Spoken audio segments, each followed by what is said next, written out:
ଜିଲ୍ଲାରେ ଯୋଉ ପାରମ୍ପରିକ ଦଣ୍ଡନାଚ ହଉଛି ସେଥିରେ ଗୋଟେ ଏସଓପି ଗଞ୍ଜାମ ଜିଲ୍ଲା ପ୍ରଶାସନ ବାହାର କରିଥିଲା। ଏସଓପିର 2 ନମ୍ବର ପଏଣ୍ଟରେ ଥିଲା ସେ ମଞ୍ଚରେ ରାତିରେ କେବଳ ପାରମ୍ପରିକ କଳା ପ୍ରଦର୍ଶନ ହେବ, ଯାହାକୁ ନେଇ କିଛି ଲୋକ ଗୋଟେ ଅପପ୍ରଚାର କରିଥିଲେ। ସାମାଜିକ ନାଟକ ହେଇପାରିବନି, ସାମାଜିକ ନାଟକରେ ଅପସଂସ୍କୃତି ଅଛି, ଯୋଉ ଜିନିଷକୁ ନେଇ କିଛି ଆମର ଅନୁଷ୍ଠାନ ଅଛନ୍ତି ଯୋଉମାନେ ସାମାଜିକ ନାଟକ ଦୀର୍ଘ ବର୍ଷ ପରମ୍ପରା ଭାବରେ କରି ଆସିଥିଲେ। ସେଇ ହିସାବରେ ଆମେ ଜିଲ୍ଲାପାଳଙ୍କୁ ଗୋଟେ ଦାବିପତ୍ର ଦେଇଥିଲୁ ଗତ 3 ତାରିଖରେ। ଜିଲ୍ଲାପାଳଙ୍କ ପରେ ଅତିରିକ୍ତ ଜିଲ୍ଲାପାଳ ଆମକୁ ଡାକିଥିଲେ। ଡାକିଲା ପରେ ଆଜି ଆମେ ସମସ୍ତେ ଏଇଠି ଏକତ୍ରିତ ହେଇଥିଲୁ।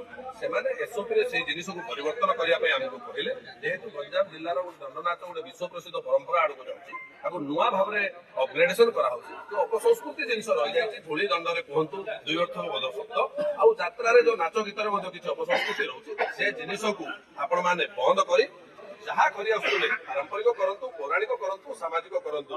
ଏସଓପିରେ ବର୍ତ୍ତମାନ କୌଣସି ଅସୁବିଧା ନାହିଁ। ନୂଆ ଏସଓପିରେ ସାମାଜିକ ନାଟକ ମଧ୍ୟ ଅନୁମୋଦିତ ବୋଲି ବାହାରିବ ବୋଲି ଅତିରିକ୍ତ ଜିଲ୍ଲାପାଳ ସୁନୀଲ କେରକେଟା ସାରଙ୍କ ସହିତ ଜିଲ୍ଲା ସଂସ୍କୃତି ଅଧିକାରୀ ଆଦିତ୍ୟ ଆଚାର୍ଯ୍ୟ ମଧ୍ୟ ଆଜିର ଯୋଉ ପ୍ରତିନିଧି ଦଳ ଯାଇଥିଲେ ସେଇଟା କହିଛନ୍ତି। ଆଉ ଦଣ୍ଡନାଚ ମହାସଂଘର ଆମେ ଗତକାଲି କବିସୂର୍ଯ୍ୟନଗରରେ ଗୋଟେ ବୈଠକ କରି ପୁରୁଣା ସଂଘର ସଭାପତି ସମ୍ପାଦକ କୋଷାଧ୍ୟକ୍ଷଙ୍କୁ ବହିଷ୍କାର କରି ତାଙ୍କ ଜାଗାରେ ନୂତନ ଭାବରେ 80ରୁ ଊର୍ଦ୍ଧ୍ୱ ସଂଗଠନଙ୍କ ସ୍ୱୀକୃତି ପରେ ଆମ ସଭାପତି ଆଉ ସମ୍ପାଦକ କୋଷାଧ୍ୟକ୍ଷଙ୍କୁ ଚୟନ କରାଯାଇଛି।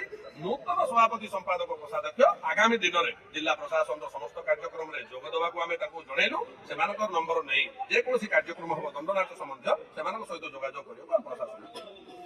ଜୟ ମା କାଳୀ।